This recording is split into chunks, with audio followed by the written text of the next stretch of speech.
Patungay mo lang sa Palaging dadaanin mo. sayahin pa rin kasi ang buhay ay Sayaw-sayaw. weather. Oo. Hindi pag di mo pag inisip mo parang ayaw mo. Ilagay mo yung bag mo doon. Okay lang yan kaya, ganyan na lang. Hello guys. Vlog pala. Start na tayo.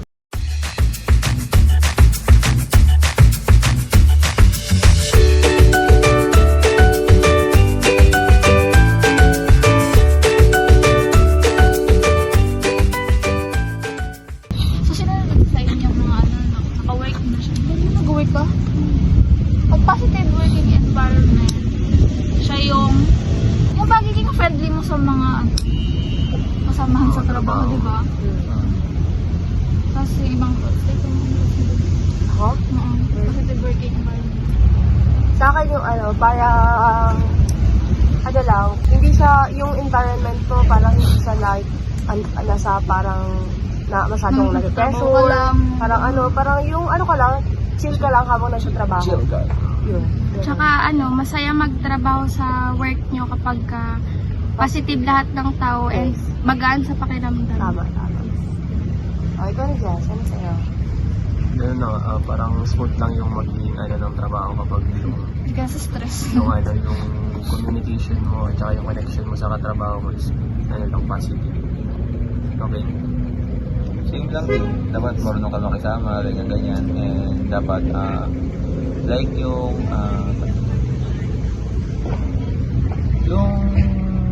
dapat yung relax lang kayo, ganyan. Pag may problema, dapat hindi naman masyadong nai-stress, ganyan, sa kumpanya, ganyan.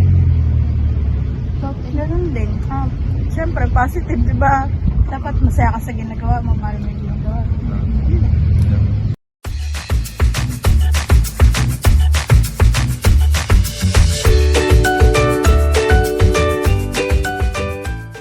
In terms of working environment, para sa akin, kapag may conflict within sa workmates mo or sa bosses, dapat naaayos na siya agad para hindi siya nagkukos ng iba pang problema sa mga susunod na araw, kaya or hindi na siya nadadagdagan pa para hindi na mas lumalim yung magiging arguments nyo or whatsoever. Yun. Yes. Sa akin naman, siguro natural lang yung conflict sa isang organization kasi yun naman talaga yung palaging nangyayari, di ba? Pag may mga siguro, kaya nga nasabi ni Magic, as long as possible, dapat ma-resolvehan na siya agad. Then, para maging smooth na yun, magpapatakbo sa isang kumpanya. Okay. For me kasi, hindi lang naman yun sa kumpanya, like sa time, ganyan. So, dapat, habang maaga pa, dapat alamin mo na kung anong schedule mo para hindi mag-conflict yung dalawang event na pumuntahan mo or dalawang schedule mo. Dapat marunong ka dapat mag-adjust doon sa isang mo. So, na conflict. Siguro sa kanya ibibigay ko na conflict, nabigyan natin mali sa work, tapos kay ko time. Sa siguro, sa friends, siguro pag mga conflict. Siguro doon nagsa-start yung parang naging awkward na. Tapos palayo na. Nagkakaroon ng lakas. Oo, nangalaps na yung friendship. Tingin ko dapat sa mga ganun. Parang kailangan tindihin nila yung side ng isa't isa. Siguro minsan nangyayari din siya sa magkakapatid, lalo na kapag yung parents may favoritism. Nagawan sa lupa naman. Patay. gagawa ng lupa eh. Wala naman titulo. Sa akin, conflict sa work kapag sa mga katrabaho mo hindi kayo nagkakaintindihan. Kaya yung way na magandang gawin is open communication nga yun. Mas maganda na pag-usapan niyo yung mga bagay-bagay para maintindihan niyo, para maiwasan yung mga ganong conflict.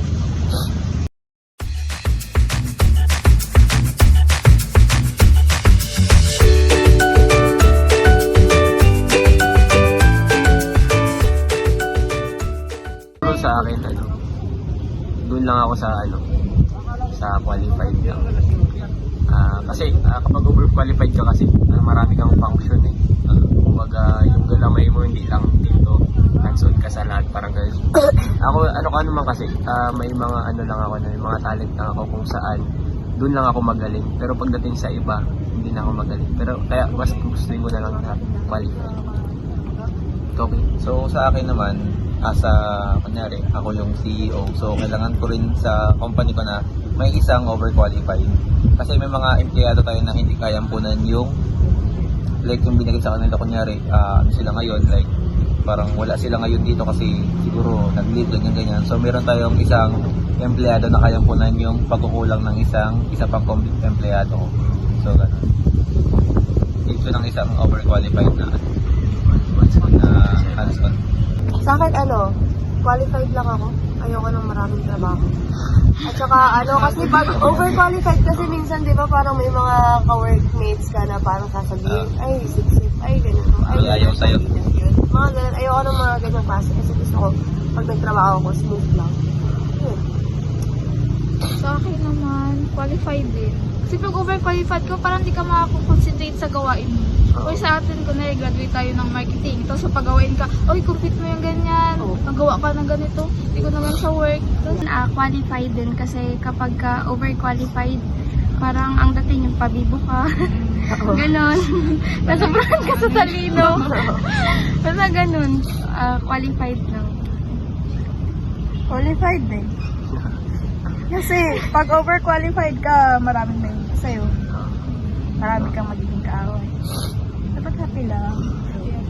Ano ba yan? Qualified sila? Ako over. Pag over ka, wala.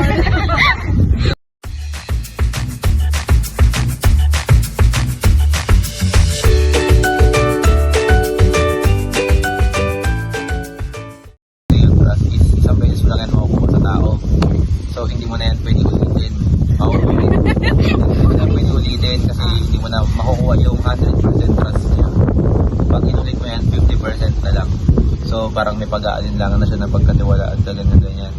So dapat pag binigyan ka ng ng tiwala, wag mong i-break. Like kahit anong mangyari, kahit ikakasira mo pa yan, dapat hindi mo masira yun. Okay lang kahit ikaw yung magsisi, wag lang siya. Paano yan? Sagot Siguro mo sa na akin yung akin yung trust. Ano ko na lang yun sa sarili, hindi kasi ibang tao. Kasi yung pagtitiwala sa sarili yun talaga yung pinakaunang na magagawa mo bilang isang tao. Kasi kapag may tiwala ka sa sarili mo, parang mas maganda yung performance mo. Kaya sa trabaho ko, may tiwala ka sa sarili ko na matatapos ko to. Parang yung eager mo na gawin yung work mo na yun, mas mapapadali siya. Sa akin,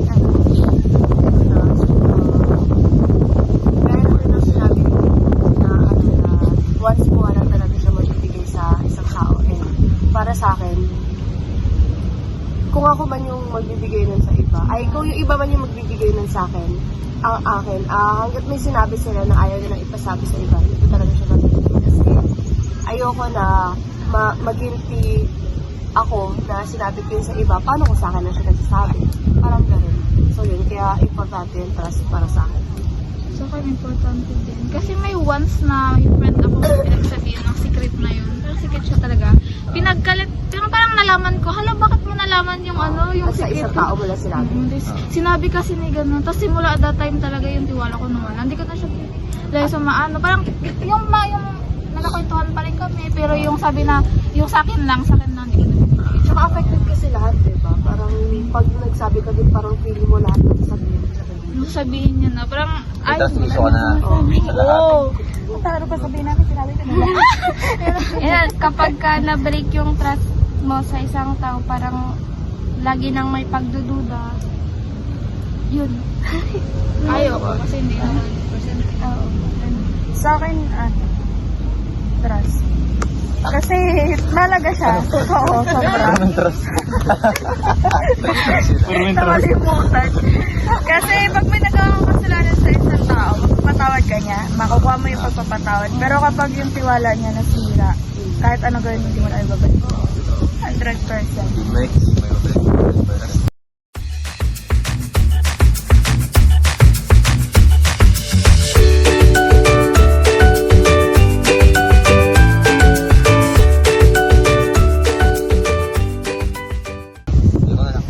open communication, importante siya sa kahit kanino, kahit sa pamilya, sa trabaho, importante siya kasi mahirap kasi kunwari, may sama ka pala ng loob dun sa isang tao, tapos hindi mo sasabihin, tapos kinikimkim mo lang na kinikimkim. Pag napuno ka, sasabog ka, tapos walang alam yung isang tao na ganun pala yung pakiramdam mo sa kanya. Kaya mas maganda laging may open communication. Wala kayong open communication. Parang tawag dito, ang awkward. Tapos kunyari palagi kang introduce ng mga ganyan. Parang hindi na masabi yung thoughts nila sa'yo. Tapos, gano'n. Kailangan magkaroon.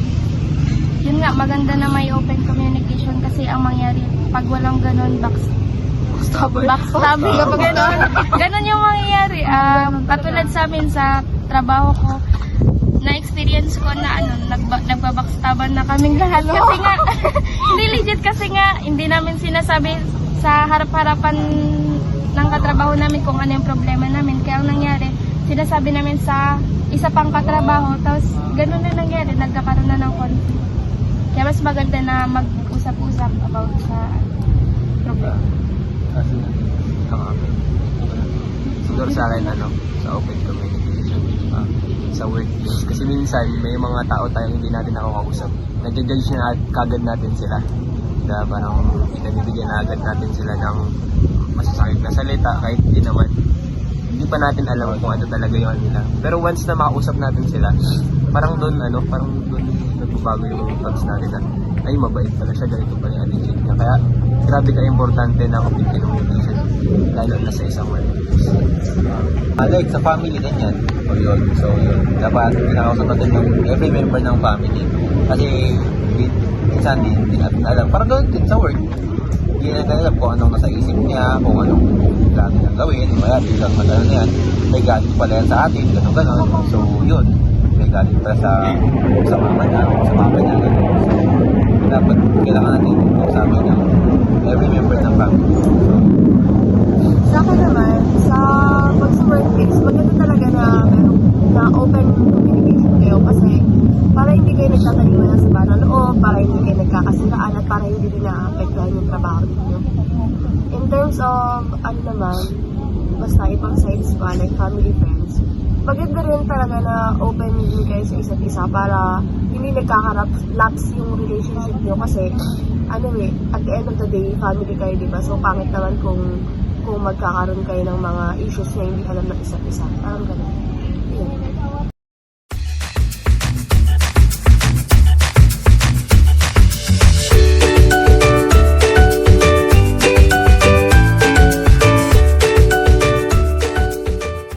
Yun nga, sa work group, dapat nagtutulungan para mas magaan lang yung trabaho.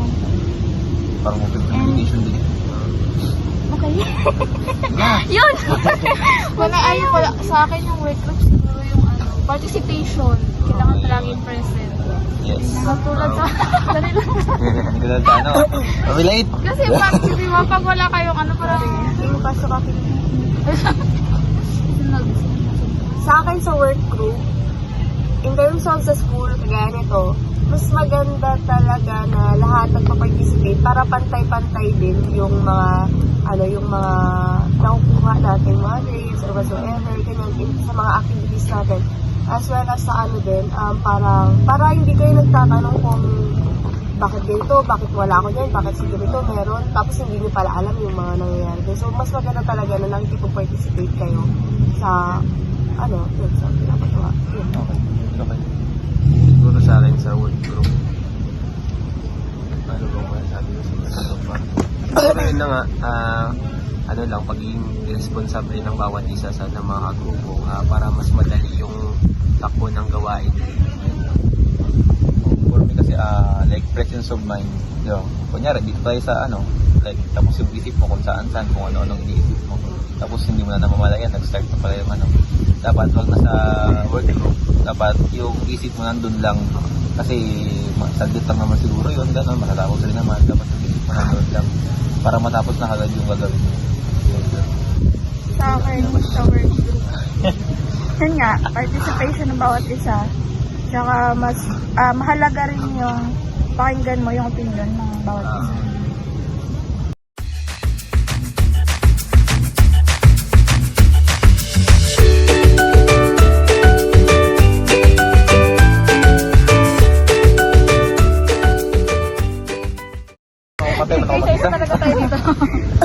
Tatlong binata man ako. Ay, si ano na, si... Iris. Ay, wala pa akong naiisip. Ikaw na. Kahit ano, message ko yung future self. Message to my future self. Maging matatag lang. Diyan ka lang. Diyan ka lang. Dito. And magtiwala lang sa sarili, matatapos din lahat ng problema. Ako na? Okay ko sa Ako na. Ako na? Siguro sa masabi ko lang sa future self ko, ano ba? Ano ba dyan? Ano? Ano ba ang pakiramdam siya? Pupunta na ako dyan. Siguro sa future self ko, Pupunta na ako dyan. Diyan ka na lang. Ano mayaman ko siguro naman. magsisikap ako dito sa future self ko para mas maganda yung sa future self ko. So, mayaman ka na ba dyan? Hindi ka pupunta dyan. Diyan ka na lang. Tumalon, tatalon na ako dyan. Ayun, sunod na. Ako na lang. Sino na? Sa message ko sa future self ko, dito sa present ngayon, marami kang pinagdadaanan pero kinakaya mo. Kaya alam ko, dyan sa future self ko, kaya mo lahat.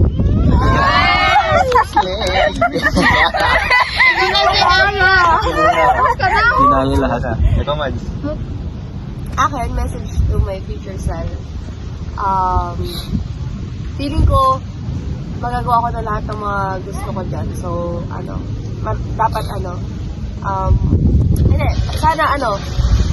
sana nakukuha mo na yung peace of mind na gusto mo, tapos sana marami ka na rin pera para nabibig mo na lahat ng mga gusto mo, tsaka sana napatunayan mo na yung mga bagay na gusto mong patunayan. Kaya mo yun. Nasa ba ako? Kasi ako muna. Sige, kung... Eh, wala ka ba pala? Okay, yung message ko. Message ko. Ganyan na yan. Yung message ko pagpakatatag lang palagi. Kasi yung buhay, wala namang buhay namin. Naisisi lang. Pa rin yung lahat ng pangarap. Kunyari kasi mag-travel, mag-spend ng time sa sarili. Bigyan ng worth, ganyan. Saka huwag masyadong magpagod, is nakamatay yun. Saka palaging maging mabait sa iba, kasi pag mabait ka, mabait din sila sa'yo. Pag hindi ibalaan sila sa buhay. Ano ba sa akin? Yun. So, message ko sa future self ko na ano ba? Yung malaya pa ba ako dyan? Nakakulong ba ako dyan? Piyansado ko. Ano ba yan? Buhay pa ba ako dyan? Piyansado ka na lang. Nakahiga na ako. Ay, so yun, message ko sa future self ko. Sana, yun, wag ka masyadong, So, yun, sana, like, may pera na. Uy! Mayaman na ako doon. Napili mo na yung rob. Nabili. Hindi, sana like yun, wag ka lang ma-stress, ganyan. And sana yung mga mistakes ko yan is sana hindi ko na magawa sa future self. Bye-bye! Bye guys! Bye! Welcome to my guys! Hindi na Kaya walang pumindot. Wala, pindot mo. Hindi na Wala.